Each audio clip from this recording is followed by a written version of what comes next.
All right, well, welcome everybody to our April meeting. It's April. At this point, I am a little lost in time. The first thing that I want to do today is welcome our final new commissioner. Nia, are you around to introduce yourself? Hi, yeah. Hi, why don't you take a few minutes to say hello and share a little bit of your background and why you're joining us, and so then you can start to meet everybody. Yeah, I'm Nia. I'm a Jacobs School of Music grad from the Recording Arts program. I run a gallery in town called Roses Midwest Art Gallery, and yeah, I'm happy to be here. I was interested in the position because it seems like y'all put money to good use, and I respect that. So that's why I'm here. Sounds good. Why don't we go around the room, starting on that end, just to introduce yourselves to Nia real quick. Yeah, I guess. I even noticed the second, like there's more people up there. Okay, I see. Hi, y'all. Hi, I'm Gerard Ponticook. I'm also a new commissioner. Last meeting was my first meeting. I am a program and operations coordinator for the IU Arts and Humanities Council, or the group that does First Thursdays, the Remix Festival, and Grand Falloon. And then also just an arts enthusiast and sort of musician around town. All right. Yeah, we'll just go in order to keep it simple. Hi, Nia. We actually were interviewed together for the commission, so I feel like Yeah, that's right. How have you been? All right, Yeah, seems so like ages ago. I know, doesn't it? I mean, I know. So I'm Suzanne Ryan Malamed. I am I've been in Bloomington a couple of years, off and on for a much longer time than that. For reasons nobody really needs to hear about. And I am involved in a number of nonprofit organizations currently, primarily music performance, predominantly art music. I am very much involved as well with refugee resettlement. I'm very much involved with diversity issues and have been for a long time. I was for 20 years in the publishing industry. I was editor-in-chief at Oxford Press for the last 15 of those years, and headed up a lot of work in that regard, both through the publishing and through internal committee work and whatnot. So I think from our interview, I think we're on similar pages about a lot of things. Yeah. I'm looking at this thing. Hi, Nia. We've met before at the council dinner that we had a few weeks ago, but I'm Natalie. I work for the IU Arts Humanities Council, but I also do Girls Rock in Bloomington with Amy O. And yeah, I am a recent SPIA grad from the Arts Management Program and started working in council last year. It's about to be a year. And yeah, nice to see you again. See you here and there. I don't know. Congrats on the nonprofit status. I saw that today. Thank you. Yeah, I was going to say congrats on the new board. Very, very cool. Y'all, I can't take credit for that. It's all Amy, but But you can pass on our congratulations. yes, will do. Cool. Hey, Nia. My name is Nick Blanford. My day job is I work with a Secretly Group, a group of record labels based in town. Been there for like 17 years, my only adult employment. And then I've been on the commission for something like 4 years now, and I chair the Public Art Committee. Cool. Hi, Nia. We've met many times. Yeah. Just a reminder, my name is Elliot. I'm the curator of Contemporary Art at the Eskenazi Museum of Art and the chair of the Grants Committee here at the BAC. Thank you for joining the Grants Committee. Absolutely. Hi, Nia. I'm Karen Hallett-Rupp. I've been in Bloomington for a long, long time, like 50 years, actually. I was involved in visual and instructional and space design at IU for 30 years and retired. And now I'm a visual artist. I'm a painter. I work in acrylics and oils. Great. Nice to meet you. Yeah. Likewise. Hi, Nia. My name is Rachel Papakala. I am a third-year PhD student in Department of Art History at IU. So I moved to town shortly before the pandemic hit, so it's been kind of a weird time. But my research is in historical African art, but I curate contemporary artists from the continent. So I did a show at Rice University in Houston right before everything went crazy in 2020, and then I've got a show opening this June at the University of North Texas. But locally, I'm very excited to be on the commission because I've got kids who have profited from many of the spaces that we've funded, stages, beat, Windfall Dance Studio. So Yeah. I'm excited. Great. We met recently. I'm Brian. Originally from Mexico City and trespassed throughout the US. I've been in Bloomington now about 5 years. And I chair the Bloomington Arts Commission, and I also have a branding firm named Under Consideration. Cool. Yeah. Hi, Nia. Chaz. Hi. I know you, but I work for the city now, so I'll be attending these as a staff and supporting Holly. So one of our friends with me. So welcome. Super excited to have you on the commission. Yeah. Super excited to work with all y'all.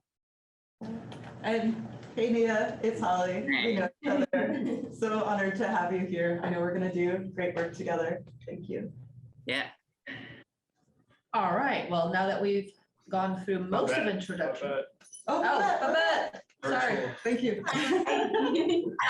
I'm Beth Ballinger. I've been on the BAC for a couple of years.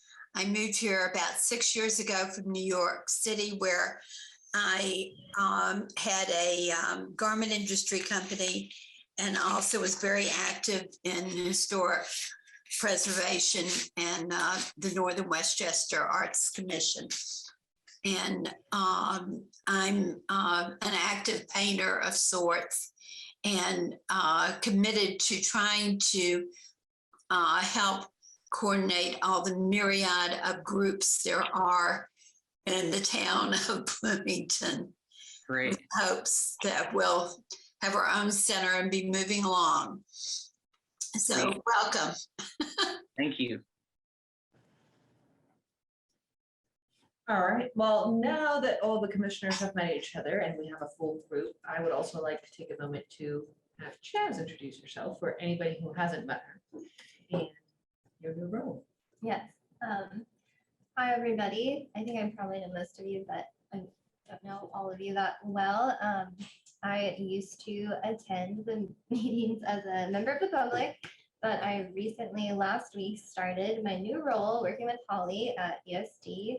I am the new special projects manager. So I will again just be supporting Holly and helping out with all of the projects. I'll be attending these meetings as well, just to stay updated on everything. So if you need anything, let me know. And I'm really happy to be here. You all are great.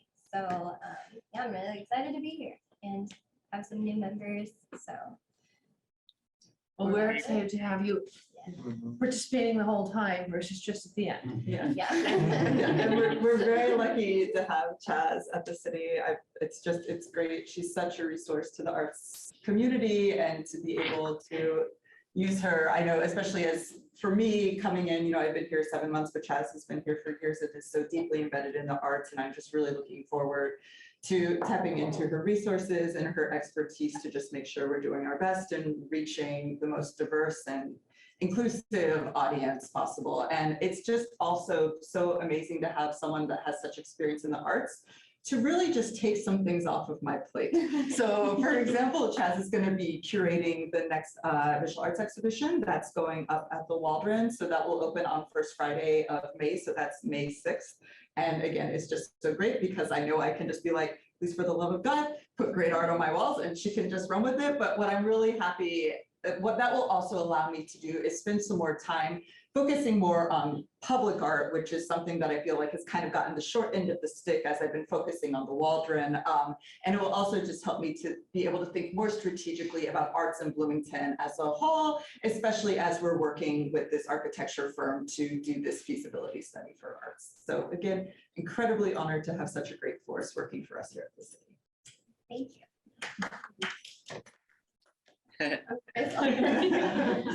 All right.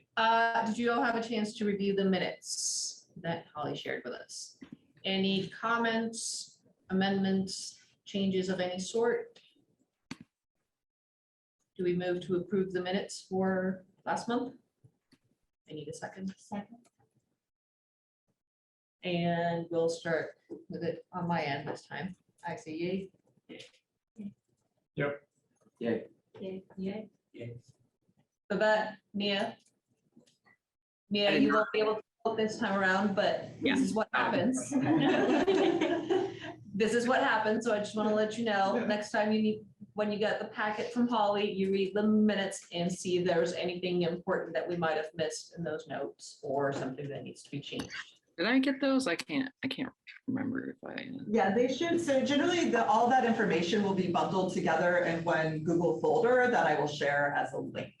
So Okay. you should have gotten that yesterday with the agenda and the financial report. Okay, yeah. Yes. Babette, approve? All right.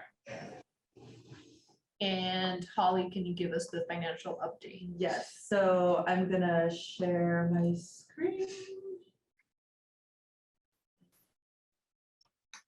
No, here we go. So nothing has changed, basically because we have not allocated any grant funds. That's going to change very soon. But again, as far as grant funds go, we have about 150,000, just a little under that, to allocate this year in grant funds. And that consists of just over $40,000 that was allocated to us by the city for this year's BAC normal grant cycle, and then this year's BUEA, Mia for your reference, that's the Bloomington Urban Enterprise Association.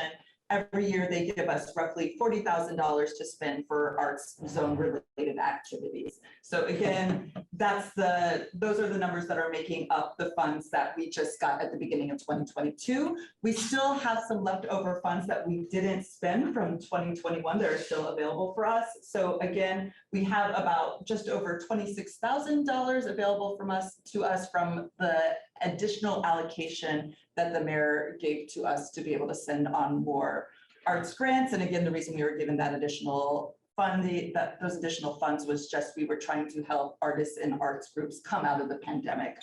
And then we didn't spend any of our BUEA zone grants from last year, so that's where you see that additional $40,000. Again, I'll let Elliot report on the grant cycle that just closed, but I anticipate we're going to be spending this down pretty quickly, and that's really exciting. I'm happy to answer any questions about this. Any questions regarding the financials? All right, let's go straight into your staff report and get the feasibility study update.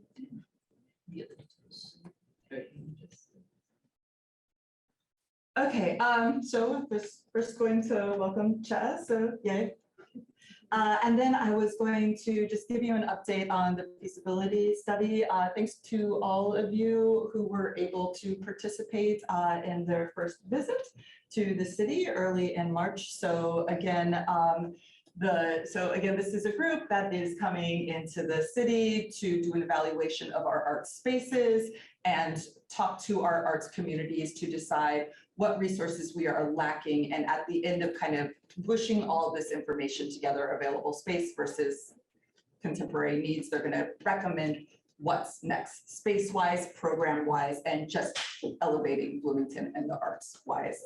So for the first visit in March, they saw a suite of arts facilities across the city, including Farr Center for Contemporary Arts, the Buskirk Chumley Theater, the Waldron Arts Center. They saw several facilities on IU's campus, including the Eskenazi Museum of Art and IU Auditorium and the MAC building, so the Opera theater facility as well. We had a good first conversation with our stakeholders who just shared their needs. And then we also had a conversation with what we're calling basically the advisory committee. So again, this is a group of art stakeholders in the community who, again, we just started sharing to them our general sense of what the needs are. So Can I interrupt you? yes, go for You it. went, Gerard, you went to that first meeting on the Wednesday, right? Were you able to attend? Yes, that was That was at the convention. What was center. your take from that? Um, Just as somebody outside of the inner circle that Holly's in, so embedded in. yeah,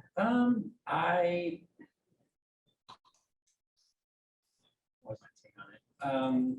I thought it was great that, a lot of people, I know that the whole point of it was for people to comment, and I think the folks who were there weighed in on and like weren't afraid to possibly address some like uncomfortable issues. I think like one of the most like predominant ones was that like,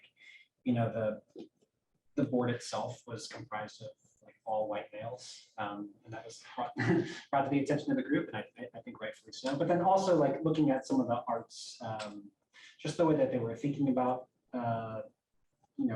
going about getting their data, and just some of the lists that they had. I think people like pointed out some important areas where they were lacking or things that they were interested in. And so, yeah, I thought for a first meeting for them to just get like an assessment and like a, test the waters out. I thought it was a good first meeting. And then Natalie, I think, was also there. So Yeah, you agree with I that? was there. Suzanne was there virtually.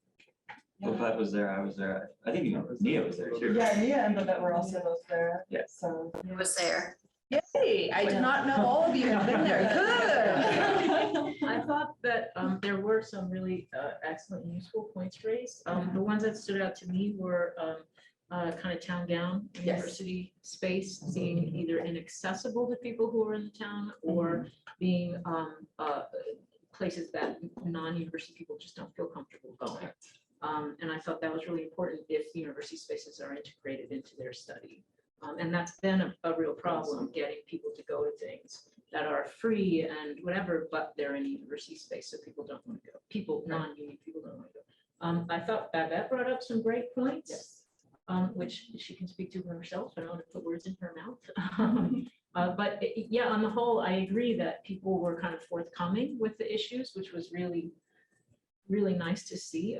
Alain brought up the point that other people have raised in other contexts that we've been through this 100 times and what's going to make this one different. And I think that kind of exhaustion or that like, we've heard this before is something that we're going to have to be aware of. And and kind of and give concrete reasons why this one's going to be different. Right. And I think it will be. I think, I wasn't here for earlier ones, but I've heard about them and they were sort of pie in the sky dreams that were unsustainable and et cetera. And it sounds like this is being done in a more careful way with a lot more input from the public. So Yeah, I agree. And I think it's just going to be a matter, once they make recommendations, I will again be turning to you all to say, okay, this is feasible and feels good for the community. This is pie in the sky. And then the question is going to be, okay, City of Bloomington, how are we going to find the money to make this happen? Yeah. Because I think this was also a point that was brought up, is like, yes, you can do facilities or a feasibility study, pat yourself on the back for doing that, but it's really about long-term maintenance of the program. And that's what I'm really committed to focusing on once this study concludes, probably at the end of June, is then just saying, okay, now how does this look on the ground? So. I have a question. I thought it was lunch up first. Babette, what were the points that you raised? I'm curious. It's a lot of points, and I did email them probably ad nauseum afterwards. But the basic point is that when you come to Bloomington, it's a little bit overwhelming, and it's very hard to distinguish the difference between the university and the community at large. The people who pay taxes here and the people who are feeling the need for an arts community drawn together are in fact the people who pay taxes. or the people who live here on a permanent, I say that meaning people who live here on a permanent basis, but we pay income tax, whether it's, whatever it is. And that's basically what supports it. I think that they were not seeing that as a clear distinction and not seeing that in terms of both the need for space and need for activities. And I also think one of the other things is when you do population studies and you look at a radius and you look at how many people and you look at what income, et cetera, if you really look correctly at Bloomington, it's a very low per capita income. It's kind of shocking how low it is. And that also comes into what people can afford to support. So those were a couple of the points I raised. I also suggested to them that they go and they take a look at something that's been very successful here, which is the mill. And the mill is basically a center for business and has acted as an incubator for small business. And I think it's made a tremendous, and it's continuing to really help the community. And that is probably what we need in terms of an arts center.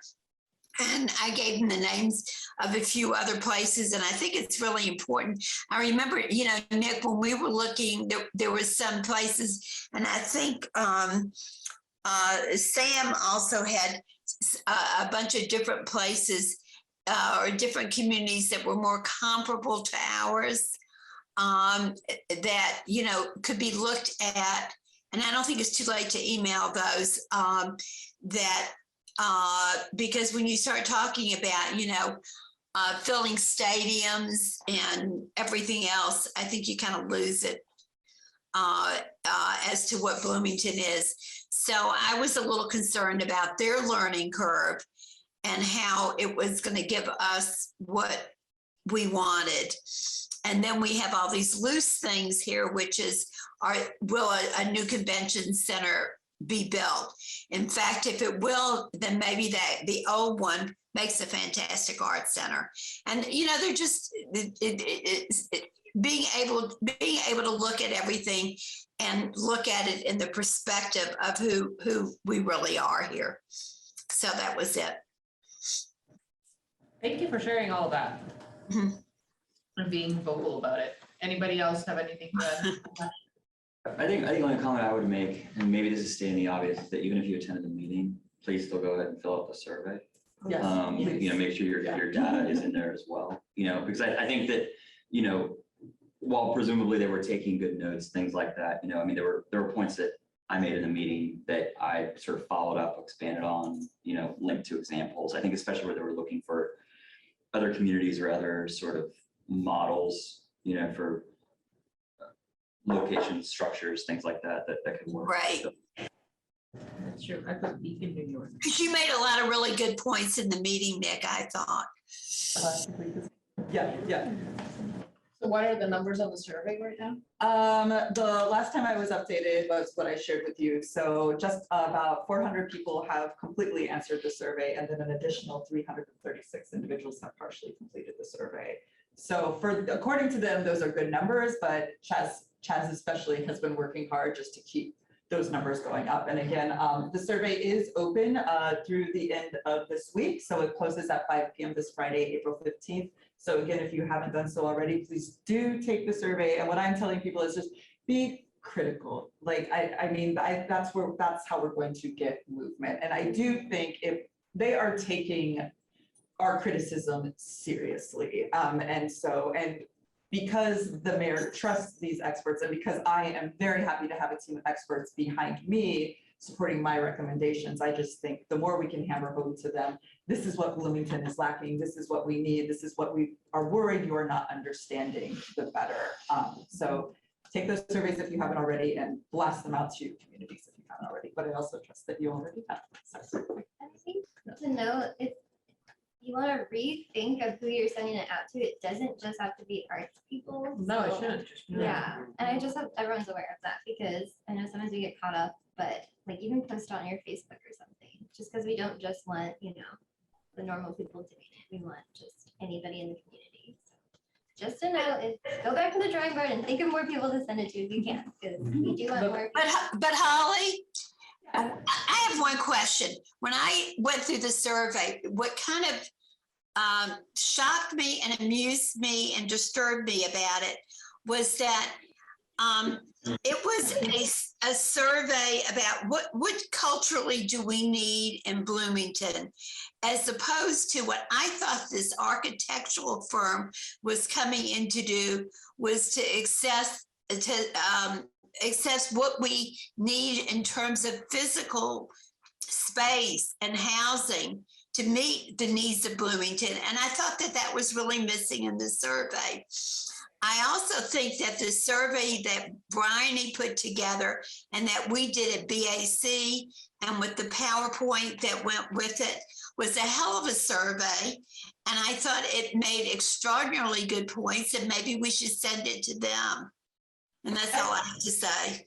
I think so. So for the first point, Babette, I hear you, and I think so.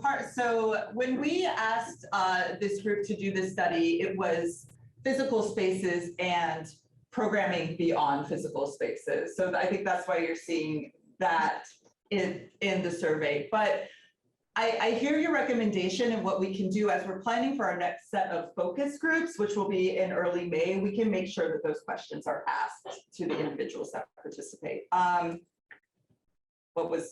I'm so The sorry. survey that we did prior. Oh, and yes, I think I was included on the email where you mentioned that survey to Trahan, and I think I found that information, so I can send that to them. And if not, So, I'll double check. it. yeah. Yeah, it's a pretty basic PowerPoint, but I mean, unless my memory's wrong, you guys can correct me. I thought it was extremely powerful, and it was very succinct.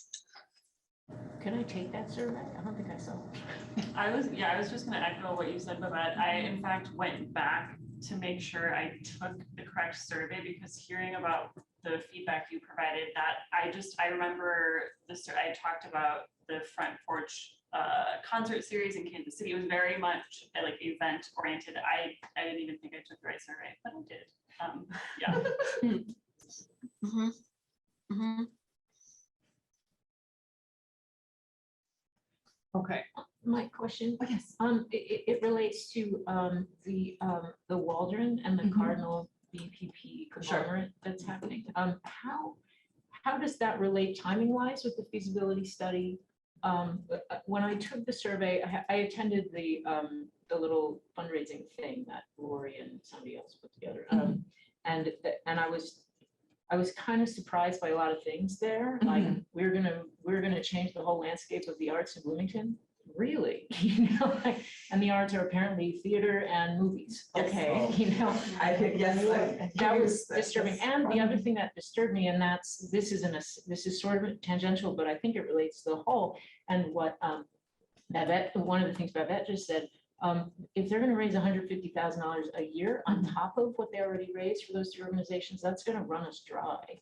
Like it's the same people who donate across. So what is their threshold, their tolerance for how much money they can give? And are they going to be really damaging the potential for the smaller organizations that we're then going to have to try to support and make up for that change? So I think the feasibility study, taking the survey now, as opposed to when this happened, it's going to be, it potentially could be a different landscape. Yeah, I agree. And this is something that we are talking about with the architects is they're going to propose a facility. They are. And they're going to, I am anticipating right now, they're going to propose something that is like an arts incubator, something like Babette is describing. But again, I'm like, where's the money for this, right? Like that is not a budget line that I will have in 2023, most likely. Unless something we'll talk about.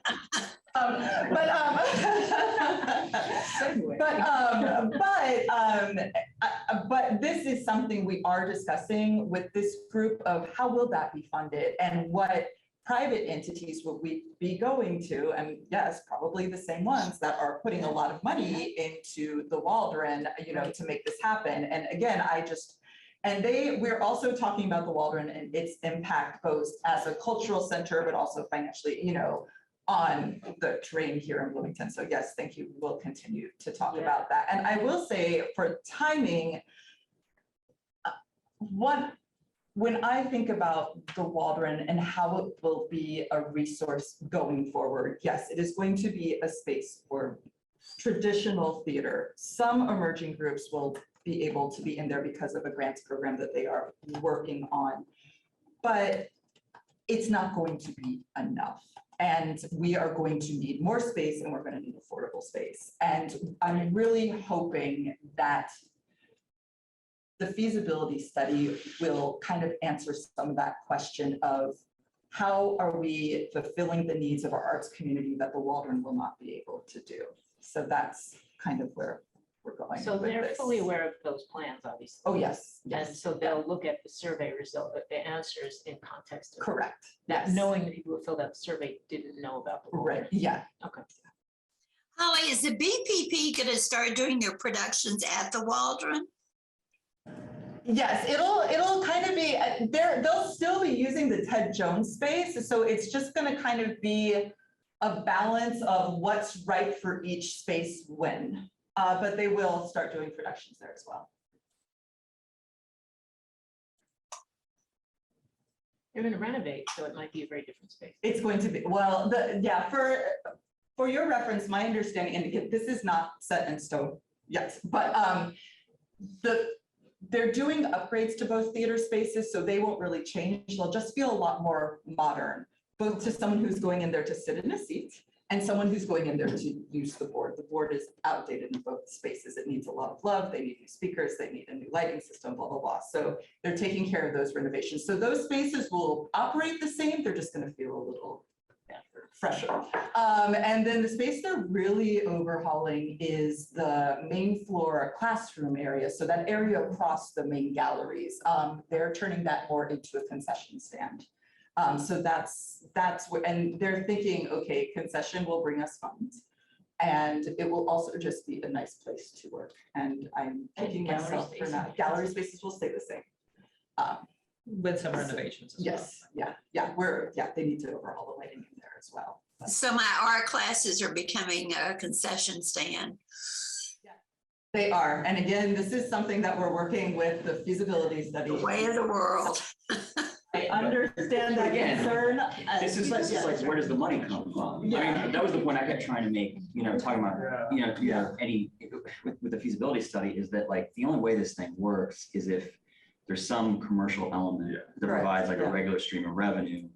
Because that not only bolsters the whole thing, but it actually brings down the barrier for entry for independent, and emerging artists that want to engage. I mean, that's always been one of the challenges with Waldron is the expenses with the space, but also if you want to bolster ticket prices, you have to go to the effort of getting a temporary license yourself, finding someone to serve, sourcing everything, taking on the risk of that. And, I think if you can like offload that burden and risk from like smaller emerging artists and entities, that's where anything like this becomes more feasible. All right, anything else to wrap up this topic? Because we're starting to run a little bit low on time. I just want to talk a little bit about next steps, Okay. unless anybody has any questions about what's happened thus far. So for next steps, again, the survey will close on April 15th. And then the group will come back to the city at the beginning of May. So right before graduation, they'll be back in town. We're going to conduct another suite of focus groups, most likely 4. And for this, for these groups, we're looking to get deeper into the communities. So again, Chaz and I are working with neighborhood associations and city departments like Community and Family Resources and the Housing and Neighborhood Development, just to make sure we are really getting everybody who has a stake in this and not the usual suspects who are the people you really saw at those first couple of focus groups to the table. And again, that's just to make sure everybody has a word in this, but also because as George mentioned, there was a criticism, okay, there are 4 white men sitting at this table right now. Also the representation, unfortunately, at that first meeting of who was making comments was also not as diverse as I would have liked it to be. So I'm really hoping with this next set of focus groups, we can really make sure we're doing better. Is there a focus to those 4 groups? We are working on that right now. Yeah, I think the timing of the meeting is. I agree. Yeah, Yeah, because people who work can't go. right. Or right. people who maybe don't have, it reminds me of living in the Bronx Mhm. where there would be controversial issues and they would schedule a hearing at 11 a.m. on a Thursday. Right. So nobody could go. Yeah, exactly. Yeah, And they put it like way up there where nobody could. right, where it's inaccessible. Yeah. Is there a way to I know that they had kind of pre-planned questions for us and I was a little thrown off and maybe it's because I just wasn't taking notes during that meeting, but I thought they were gonna kind of go through those didn't questions really, and they just yeah. had the one there and I was like, what's the vision in Bloomington? Yeah, that threw me as well, because we did, we spent time before that meeting talking about what the questions were, but I didn't understand the presentation was gonna be like, these are 8 questions. Next slide. Yeah. I was like, Who thinks what? And I'm like, oh, and because it was also disappointing because at our meeting, they actually did go through the questions one by one. And so I don't know what happened there, but I am happy to share that back with them. Because again, we are now that they've gotten their toes wet and they have a somewhat better understanding of Bloomington, they're trying to hone the questions for this next series. And I'm like, okay, if we're honing, let's focus on. Or just a printed We went copy too on the deep and table we or didn't actually finish all the questions. Yeah. Advisory meeting. Or just if they can send them out before, or just And have that's them also a in good front. point. I too. can ask them That if might they be- would be. I'm the type of person who needs to marinate. I totally, before, that's a really before great point. replying. Thank you. I think, So yeah. I I would- spent the whole hour marinating and then I was like, Yeah. I need to say something really quick. Yeah, and I would say, I do think, there are people who respond to information differently. I know for me, if they'll give me their presentation and be like, what do you think? And I'm like, I need a lot of time to process this. So I hear that. I think that's a great point. I will definitely think. No, all good. Anything else? Okay, I'm gonna talk about one thing. I'm gonna keep it brief, and I'm going to state this as fact. Many of you will most likely know that the mayor is proposing an increased income tax. Part of the funds that would come out of this income tax would go towards the arts. Part of these funds, which are about $200,000 annually, would go towards funding whatever comes out of the feasibility study. I know that's kind of like a drip in a bucket of what it would cost to build a new facility, but it is a new source of money that the arts at the city level would have. It would also go to increasing our annual grants budget. As Elliot will share, we got a lot of grant applications, and I think what that says to me is we need more than $40,000 a year to allocate. I know that also means a lot more work for our commission, but I also think if there is a need, we have all signed up to help meet that need. Read some of the applications first. But it would also go to, so right now I have a budget line for emergency repair for public art. So 2 days after the 4th Street installation went up, somebody did graffiti on it. And so I had emergency funds to take care of that. But what we don't have is a line that's just regular maintenance for art. So we don't have to always be in crisis mode. So these are the 3 areas: public art maintenance, grant funds, and feasibility study recommendations that we take on funding that are going to be how these increased revenue the city would get if this income tax proposal passes would be spent. So I am just stating that as a fact to you. If any of you are interested in emailing the council and expressing your opinion about this tax, I encourage you to do so. They're having a meeting about it tonight. So every Wednesday evening is a council meeting. So they're discussing the proposal this evening and they will be voting on it next Thursday. So Holly, basically you're saying we need an operating budget that would include those types of things.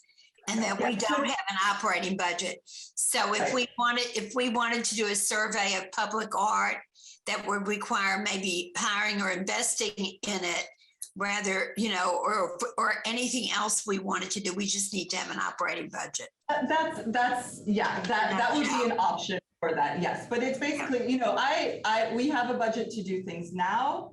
This would greatly increase the budget, especially as we're thinking about programs that we could do in the future to just help sustain the community here. Right. And something I just don't have bandwidth or financial capacity to do now. All for it. Sounds good. I'm going to assume they considered, like Cleveland has a sin tax as opposed to an income tax, right? They tax cigarettes. Yeah. Do they still have that? I think they did. And that's how they funded that. I mean, that. I'm sure, yeah. Oh, but that's They have a lot more people that work in Cleveland than we do in Bloomington. No, it's true, but a sin tax isn't based on your income. It's based on your alcohol consumption and your like. Oh, cigarettes. sin tax. Oh, we may have more drinkers here. Sin tax, right? I mean, I feel like everyone from Chicago that I knew bought cigarettes in Indiana because they were cheaper.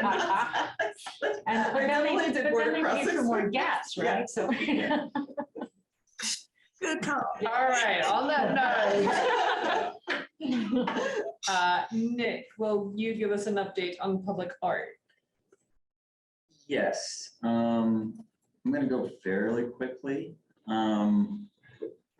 Nia in particular, since I sort of summarized these projects in a little bit more detail last meeting with some new commissioners, but if there's anything you want to talk about after, anything you want to stop me on, just feel free to jump in. So let's see. Starting with 1% projects, these are projects where it's a public development, public tax dollars going towards them, and there's a portion of that budget that is dedicated towards an arts element in the construction or programming of the facility. 4th Street Garage, which we mentioned, we are still talking about concepts for a dedication and activation of that space. In our last public art meeting, where we sort of settled was looking into the availability of the mayor's office to align something with the May 6th gallery walk, and also possibly reaching out to either high school students or other groups that could do some sort of performance element, possibly talking with WFHB about their calendar. We most likely have a jazz ensemble from MCCSC, middle and high school. Okay. Great. Most likely, the Okay. dance got moved, and so maybe yes, no, and so Okay. I should hear back. All right, great. Thank you. That's great. Do you want to talk to Bloomington Early Music can provide musicians or can connect with musicians as well for whatever needs you have? Okay, my group falls through. Backup plan. Yeah, We've got a backup plan. Oh, I don't know if you need more than one or. Not necessarily. Yeah. Because I think part musicians walking of what we around. discussed was, sort of doing a more modest activation now so that we don't burn more time on the calendar, and then possibly doing something more significant in the fall, Right. when we have students returning back in town. We just have a little bit more time to plan. So then we probably just need one. I think especially because this will also be a new show opening at the Waldron. Yeah. So I think the idea is we keep it brief, like there's some music, the mayor, the deputy mayor makes a couple remarks. Adam Buente, the artist, will make remarks. And then we're like, everybody go to the Waldron. And Yeah, so, no, the yeah. kids thing is better, but just keep us on the list for Cool. future But, things. yeah, but as that's a also, fallback. yeah, it's also Yeah. great to, because one thing we talk about a lot is continuing to activate the space. So it's like, Sure, it's not yeah. like we're gonna have music once and then we're never gonna do anything again. So it's great just to know that Yeah, you will, yeah. would be. Yeah. a And resource we can tap in also the future. finding interdisciplinary activation for the different events. So Right, it exactly. won't be the last one. But Yeah. Yeah. Yeah. So we could just network for you. Yeah, that's great. Thank you. Thank Local, you. local musicians, yeah. And then the trades garage, which is the garage sort of between here and the mill, close by, where Esteban Bravo Garcia's installations in the stairwells. we already did that dedication with a brief performance by Windfall Dancers. That was a preview of a longer 20 to 25-minute performance, which they've choreographed. And so that is planned for Friday, May 13th. We still on for that, Holly? Yes, we're still on, just waiting to see if we can get other people to be able to hold it at a different time. Cool.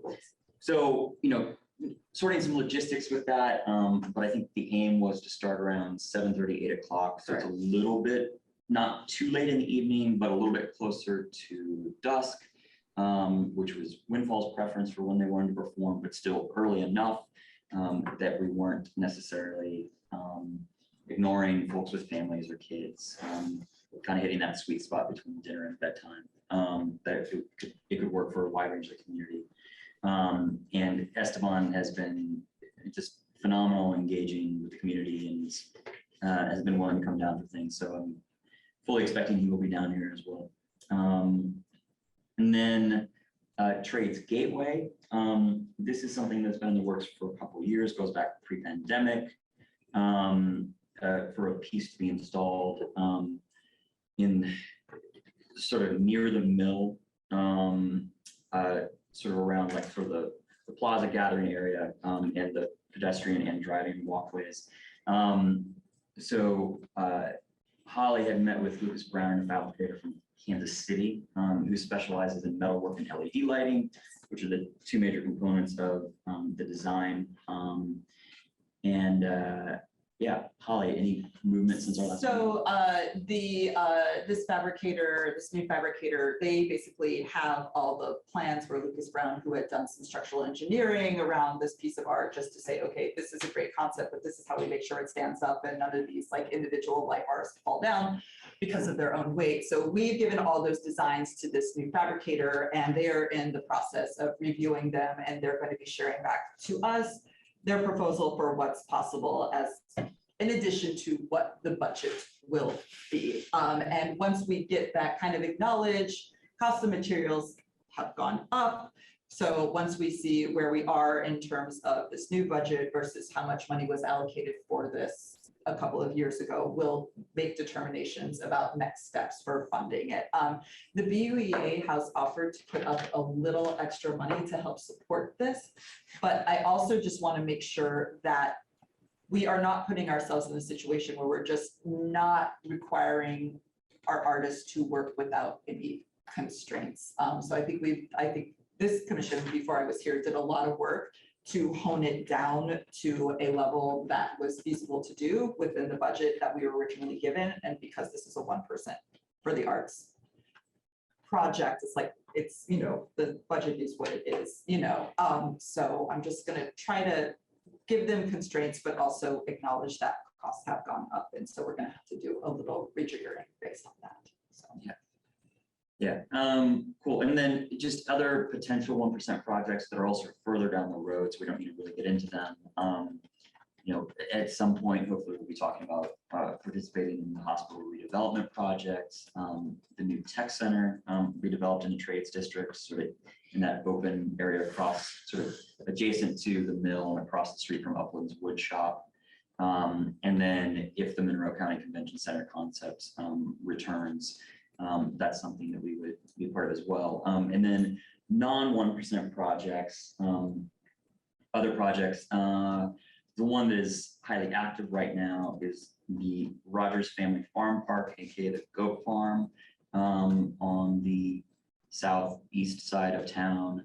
The Public Art Committee is actively working through the 5 submissions that we've received. I think I got in a little after the buzzer, but have you heard back from everyone, Holly? I think I've heard back from everyone, maybe Natalie.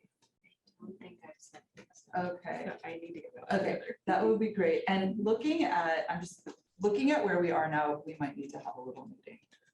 Because I think we've got top 2 contenders.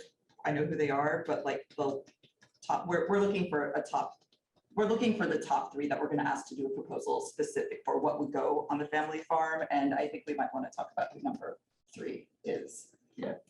If there's a big gap though, I mean, why wouldn't we just go with 2? I don't think we're obligated to do 3. Just Well, there's only. I think let's have a conversation about it. Yeah. But it's But yeah, definitely an I mean, option. I would want to go back and look at the RFQ language just to see if we made a specification about, if we said we were going to consider the top 3. Yeah, that would be the only thing that would make Yeah. us beholden to it. I'll say Yeah. that just when we've gone through this previously, we've usually had an idea of how many finalists we wanted, but I think ultimately the size of the pool and just our feelings about it sort of informed what we settled on. If anything, it's really just a matter of like not going overboard and making sure that we're limiting it to 3 or whatever. The other thing I'll say is that, Holly can sort of assess what the scores look like, once she has everyone's feedback. But I think sort of side note for everyone that maybe we didn't touch on in the meeting is, feel free to give Holly, feedback on the rubric we're using as well. It is slightly different, and it's something that, so we looked at, Holly put together, I looked at, gave a little bit of feedback in advance, but I think even I, as I was going through it, in practice, found some limitations that I felt that my final scores didn't quite reflect my true feelings. And so I had the same. I think my suggestion was that might be easily solved through weighting of some categories. Right. I totally agree, Nick. So maybe we can have a conversation about that in an upcoming public art meeting, just so we can kind of standardize the rubric that we're using going forward, because there are going to be several of these coming up in the second half of the year. And I wouldn't worry about that too much. I think anytime you use rubrics, they're always going to be limiting in some way. And so I think that as long as the process allows for bringing in those aspects that the rubric doesn't address, or looking at it more holistically, once you've really broken it down and look critically, I think that it can work. I mean, I wouldn't want to throw the rubric out. No.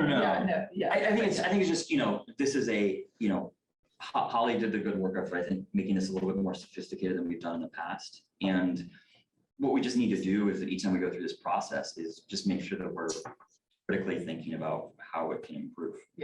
Like we are not beholden to this process.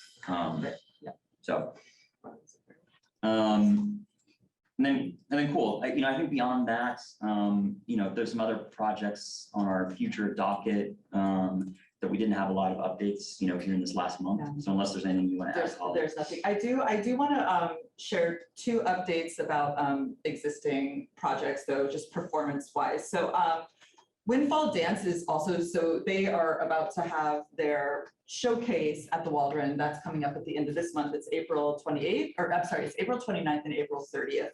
They're doing a version of the Trades Garage piece there. So if any of you are interested and want to see it, I highly recommend that you go. The other thing I want to share is something we haven't talked about in a while. So another one of the 1% projects that was finished, I believe it was last summer, is the Hoosier Line North Star installation at Switchyard Park. One thing we have been trying to do for that is to bring in Resilience Productions to do a performance based on the Underground Railroad that the North Star version part of this installation references.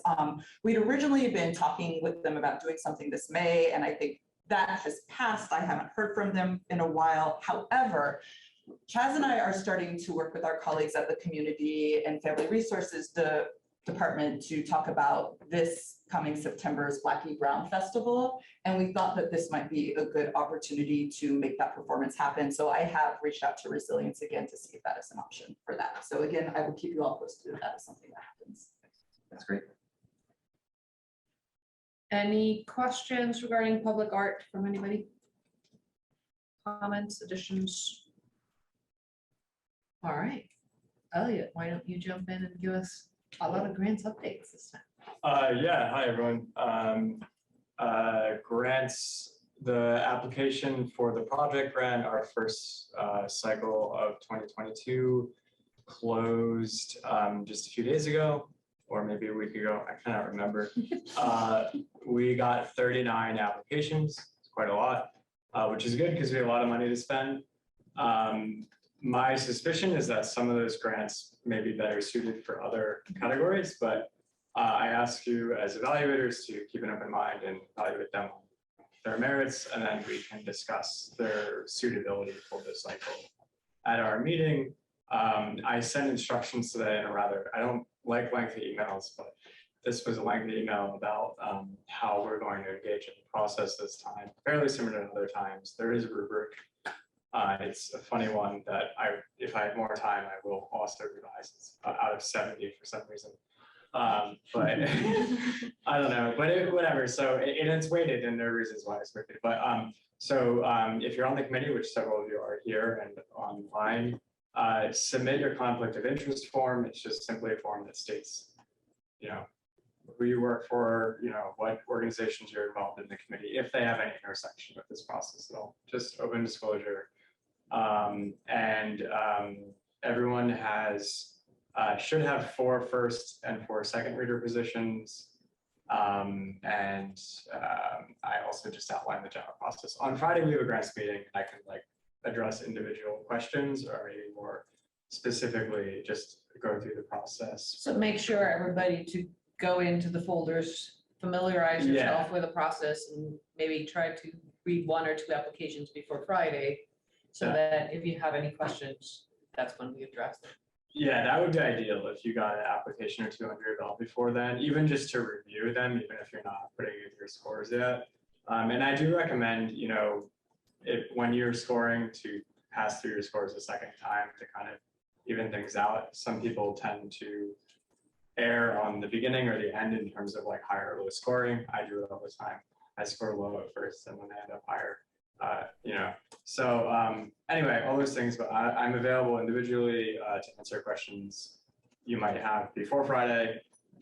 Get there on Friday with a grand or 2 under your belt, and we will address the process in depth. Very excited. I think, does anyone have any questions right now? Or? All right. Do you have anything to add, Paul? No, just thank you to everyone who is committed to reading, and look at them. What's the deadline? Just remind us what the deadline for the reading. April 22nd, Friday, before you go to bed. Whenever that might be. Does that include when I wake up in the middle of the night or not? I mean, I say whenever you go to bed, because I don't want you doing it Saturday morning before we have the meeting. That will just be too miserable. Once you have that fresh morning, Saturday morning, eat your Wheaties, drink your OJ, have that big old cup of coffee to clear your head, and then 3-hour meeting, which even if we stick to 5 minutes per application, the meeting will go 20 minutes over. So we generally keep a timer on the screen. I'm gonna do I'm gonna do a shot clock on this grants meeting. Yeah, last time I was just doing my phone. It was Throw it up on the board. Don't they do that in the public comment section of the? They do. They do. I gotta get that going. I'm sure Zoom has something that you can activate. And then just to confirm, the meeting on April 23rd is online. Correct. Yes. Yeah. Which means I can stay a little later than Wonderful. Okay. Yeah. And we online. will do it. I feel like April 20, everything is happening on April 23rd. It's a really busy time, so we will do our best to be efficient. Yeah. All right. Let's, given the time, jump ahead. And one of the positions that we have on this board, now that we're all here, is that of secretary. For now, Holly has been playing that role, taking notes for our from all of our meetings, and that is not something that is sustainable in the long term. So excluding Nick, Elliot, and myself, we already have other positions, and we cannot take on a second one. We need to find who is willing to be secretary and take the notes. Now, in terms of notes for the meetings, they don't have to be dissertations. It's just a public record of what was mentioned during the meeting. Do we have any volunteers? Do we want to play roulette? How do we want to go about this? Because we cannot leave this meeting without a secretary. We've been. Can you have co-secretaries? I don't see why not. Yeah, there is nothing saying we can't. So I'm happy to take notes. Okay. Love taking notes. Yeah, maybe I shouldn't have said all that, but No, that's good. 'cause You I'm love taking it notes this time now, and they're terrible. yeah, That's for me. exactly. I love your notes. You have like direct quotes in there, Chaz. Get to that level. I just, All right. Okay, thank you. You're amazing. Thank you, thank you. We cannot appreciate this Yeah. moment enough. Yeah, and just so you know, Natalie, you can always, there are recordings of this exist. Generally, they're also posted to our Facebook page, so there are references if you're like, wait, what the heck did that person say? Sweet. 3 weeks ago. So you have references, and I'm happy to support and answer any questions. Cool. Yeah. And again, they don't have to be super lengthy. It's just Yeah. Cool. the public record of what was covered. Okay. And what Chaz is doing right now, the easiest is to make a copy of the agenda Mhm. as a second document and just start to insert stuff in there. Sweet. Can do. And then you can use the attendance document to see who was there. We tried to make it as easy as possible. Thanks. All right, so that was one main thing that I had that I anticipated taking much longer, but I did it, so yay. Now, I know that there's some updates in terms of the neighborhood festival. The update I have, because I have not thought about this anymore, is that we have funding from the city, so we can make it happen. And we have somebody who's. Yeah, and willing we to have help with some of someone it. who, one of the other projects I have asked Chaz to lead is making this happen because you don't want me to. So how much funding? So I think, Bryony, we asked for 20. About 20,000. Yeah, and so I think our next step will be to kind of hone what that is and hone what we want to do and kind of just say, okay, concretely, this is what we feel like we can accomplish by August, most likely, and this is how much we anticipate it costing. But we have flexibility, Yeah. I would say that. So what I would like to do is, Chaz again will be leading this up, but because Chaz is also doing small business things for the city, she will need support from the commission. So I was hoping that we might be able to form a subcommittee to do this work. It needs to be a task force. A task, okay. Because a subcommittee is a whole legal thing. Okay, So we can have a thank you task for that. force. Okay, so I would love to convene a task force. I would. Yeah. Among other things, it's temporary. Once this moves on, you can step away from it, but yeah, subcommittees. No. I'll be happy to do whatever you need. Great, thanks. Yeah, we're asking That- for volunteers right now. Yes. Okay, yeah. Who wants to volunteer? We got the vet. You have my help. What is the, What's the outside timing for this? yeah, Like when do you think it will be over? It would take place in the fall. Oh, So So early we drew up this Okay. stuff, yeah. Okay, so Suzanne. I mean, if you want. Yes, yes. And it's the kind of thing that, if you at some point can't, you just say, sorry, I can't Yeah. help you this month, then that's totally okay. What Why don't we matters- try to get people from 4 different neighborhoods or something to Yes, it will go broader than this. 5 different neighborhoods to volunteer, so at least we know the town. Having a bit of a core that can expand from will be very helpful. Yeah. Okay, cool. Thanks, people. I'll be in touch, I think, about this, so we don't have to get into the weeds too much right now, because Holly and I need to and Brian, we need to talk about it a little more, so we'll let you know. Our beautiful task force now, we'll let you know everything once we get that figured out, so that'll be happening soon. Yeah, Right, Holly? probably I would say you can put me early. on that. May. You can put me on that. Thank Okay. you. Yeah, early May, that's what I just said. All right, I'm out of Yeah, I'm adding you. town 5, 6, 7. Okay. It's in the copy. I'm gonna. Can I sit on the fence and ask to be included in like the initial email? Yes. Like, just so I can kind of like wrap my brain around it and assess what the commitment is? Sure. And again, Yeah, I would say It's this. actually. dropping points of view. Yeah. Again, dropping points of view would be very helpful. Yeah. Yeah, and I would say again, to Babette's point, recommendations for like neighborhood specific individuals or artists that you think would be interested in either participating or taking more of a leadership role as this is developing would be greatly appreciated. And that's something that we can talk about, how to get information at a touch point level or in a more invested level and have basically two groups going at the same time.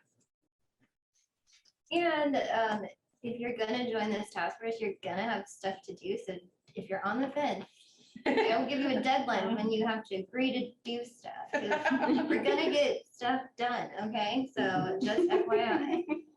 We're gonna make this really cool, so. Can you put me on the fence? No, do it.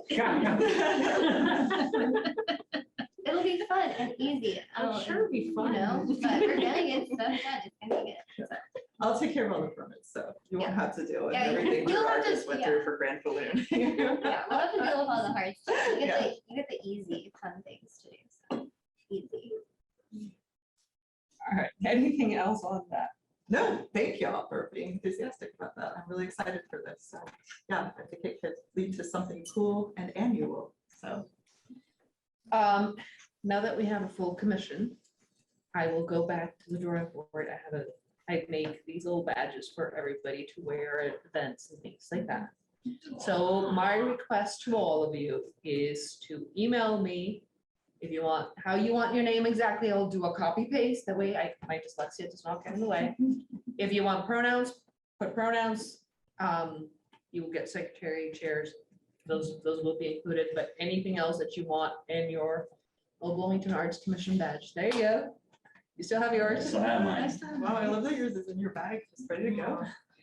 So Brian, is there any way we could get just a paper thing that says Bloomington Arts Commission that we could put on the dash of our car when we go in and park?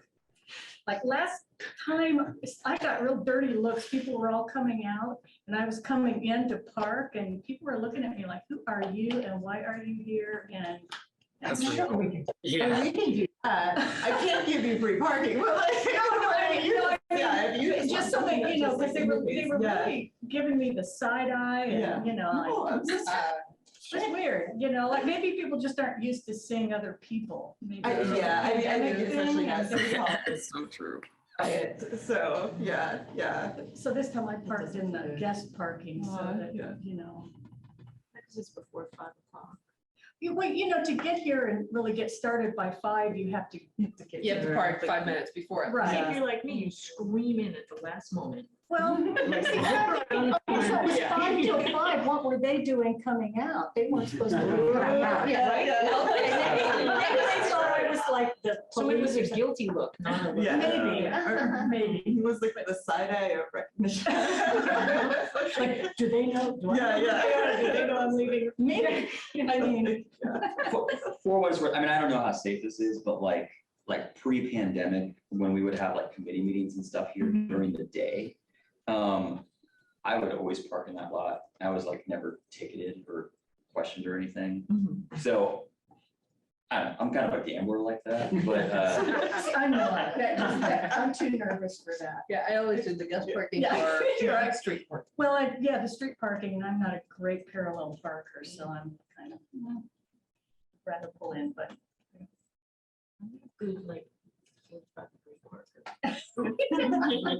Especially backwards. The underside of my phone is a mess. Does anybody have anything that we might have missed on any topic? All right, well, Wait, actually, Yeah. I remember there was something I didn't share at the beginning of the meeting. So one thing we discussed last month when we were talking about new hybrid requirements was, so one of the requirements is you must attend 50% of meetings in person. And the question was, okay, when does the year start? Did it start in January when we didn't have a choice but to be virtual, or does it start in March? The first month we had the option to be hybrid, and the answer is March. So the January and February meetings do not work against you if you need to attend a future meeting this year virtually. and then you can only do 2 consecutive Correct. virtual Yes. meetings, right? And the third one has to be in person. Out of curiosity, is there any sort of like medical or personal exemption option? That's a great question, and I anticipate there is, but that is something that I don't have a specific answer for, but I'm happy to clarify with legal. Yeah, I don't think you're up to date on this. Yeah. I saw it in the email about yeah, like for some reason I read that wrong, was like you need to attend 50% of meetings, period. And I didn't realize that was about the virtual thing. But yeah, I'll be there in person most of the time. Yeah, the only reason I wasn't today was, well, there was multiple reasons, but it ended up being it wasn't medical related, but I feel like that's a better reason. Yeah. Like if anyone's sick and I'm gonna be coming to meetings, I'm gonna just say now, like, please just go virtual, like please. Thank you. Thank you. That And room yeah, looks so the- small. I mean, it doesn't It look is that very- small. it is small. There is, yeah, when we have almost the full commission, which is amazing in this room. Yeah, it is tight quarters.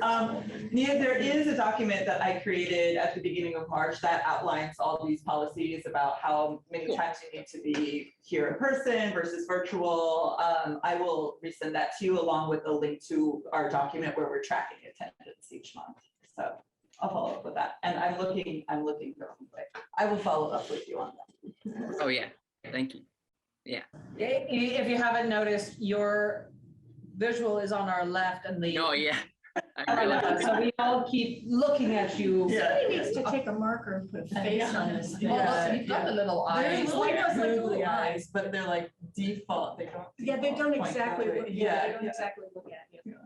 I love the panorama. Yeah. Sorry if it makes you dizzy. I feel like. No, yeah, I mean that, but it's cool. All right, so this is the time where we move on to commissioner announcements. If anybody has anything to share about stuff that they have going on or projects that they're working on, that kind of thing. All right, Babette, have a good, safe driving to the airport. Take care, bye. There's a Don't Call Me Betty cover, the 90s cover band rock show at Mike's Dance Barn on the 24th, which is a Sunday. It's in the evening. I don't know the exact time. I forget. The reason it's at Mike's Dance Barn is because there are very few places in town where rock bands can perform unless they are fancy out of town people that the bishop will accept. Right. It's, yeah. Yeah, and they've started playing at Mike's or whatever because there used to be Jake's and there used to be, Kingdom or Max's. There used to be Yeah. Players Pub. There used to be all these places. Bears, so Right. there's nowhere to play anymore. So gotta check. Orbit Room's kind of the new spot, I feel like, for shows. Where's that? Orbit Room on the square. It's a little smaller of a venue. That's like kind of They the need a only. dance floor. They need a. Yeah. Yeah. No, that's the other thing is they don't really clear it out. But I feel like if you did a show there, you could kind of do whatever you want. Yeah, bigger. Yeah, Black It would have room for a dance floor and they have a stage. Yeah, and we did start having this conversation the second day that the feasibility study people are, we were talking about just the loss of Village Pub going away and other venues like that. So, and because that we're going to be visiting some of those smaller scale venues when they're back, so. Also, what was the name of the event? Don't Call Me Betty, DCMB. That's the name of the band. I can tell you why. It's a long story. Is it because of a Helmet album? No, it's because of a fight between two people that two of the founding members witnessed, and the woman stood up and was like, "And don't call me Betty," and she walked away. Yeah, no, it's they're all fantastic musicians. I'm not biased at all. Any other announcements? Yesterday, this resolution, correct with the resolution for the Grand Food Festival to take place downtown Kirkwood passed at the Board of Public Works. So big thanks to the Holly folks in the city for dragging us over the line there. Yeah, that was great. But, Great new relationship with the chief of police and. Yeah, right. Great way to break the ice. So, yeah, so So, but we're really excited to have that and are quickly moving on to finalizing other details. The outdoor, like this was specifically for like the outdoor festival, and it's June 4th. So sad I'm gonna miss it this year. Yeah, me too. I do have one quick thing, just I mentioned in the last meeting, New Hope for Families, an organization in town who provides shelter to families experiencing homelessness, however they identify or are configured. They had a ribbon cutting of their new facility, which is at Rogers and Grimes, nearby the north entrance of Switchyard Park, and across from Feast and all that. It looks phenomenal.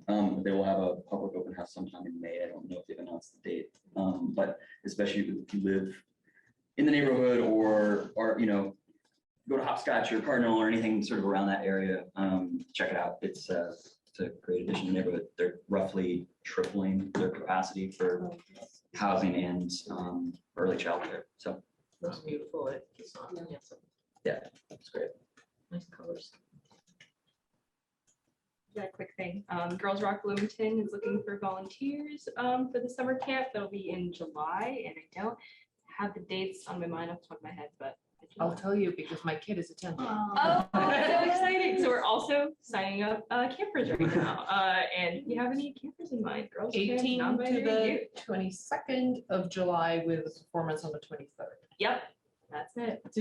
Must you be musically inclined, or are there other No. capacities that? you No, can there support? are so many other capacities. We've got roadies, we have people who are like actually teaching and instructing the bands, but there's also room for anyone who just wants to rock out with a bunch of really great kiddos. So yeah. Do you have an age requirement? For the campers? No, for your volunteers. No, nope. So high schoolers. Yeah, high schoolers. Yeah, we have a teen advisory board that we're forming right now. That we've had like a few meetings in the past, but also trying to get that off the ground. Teen/youth advisory board. But, yeah. What's going on over there? Follow us on Instagram. Anybody else? I'm this Friday. I'm DJing. If anyone's looking for something to do on Friday, it's at 410 West Kirkwood at 8 p.m. presumably till late or whatever. So yeah, it's like they're planning this party for the grad students that are striking. Basically, it's kind of just like more of like a getting the word out type thing, but also sort of like a release because they've all been like planning this this organized strike and everything, and it's a lot of work. So I'm gonna be there, DJ. If any of y'all want to go to that, yeah, 410 West Kirkwood on Friday. Sounds good. All right. Do you have anything else? No, this is great. I'm excited. All right, well, we'll adjourn this meeting with just a couple minutes to spare. And thank you all. We'll see you at your subcommittee meetings, which are online still. Yes, Okay. we are. Yes, we can. And I be think online. they will Yes. remain online for the Yes. foreseeable future. Yes, That unless- makes those Friday meetings so much easier. Yeah. Especially with the parking issue. Yes, because that's a new one. Right. And we'll see you all next month. Cool.